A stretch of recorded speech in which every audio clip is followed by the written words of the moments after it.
તો Ankleshwar જીઆઈડીસીમાં Sudarshan Gujarat MFG private લિમિટેડની CSR પહેલ જોવા મળી, જેમાં સકુશળ કૌશલ્ય વિકાસ કેન્દ્રનું ઉદ્ઘાટન કરવામાં આવ્યું, જેમાં જિલ્લા વિકાસ અધિકારી, પ્રાંત અધિકારી સહિત ઉદ્યોગ મંડળના હોદ્દેદારો પણ ઉપસ્થિત રહ્યા હતા.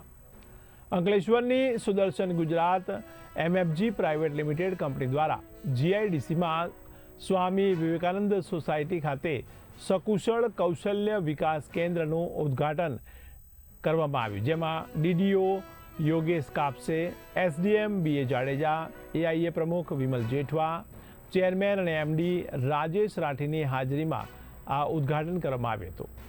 ત્યારબાદ ડાયમંડ ચિલ્ડ્રન થિયેટરમાં સમારોહ પણ આયોજિત કરવામાં આવ્યો હતો. ત્યારે આ બંને સમારોહમાં કંપનીના ડિરેક્ટર DK રાણા, ગ્લોબલ હેડ શિવાલિકા રાજે, માધુરી સનાસ ઉપરાંત અન્ય ઉદ્યોગપતિઓ સાથે હરીશ જોશી પણ જોડાયા હતા.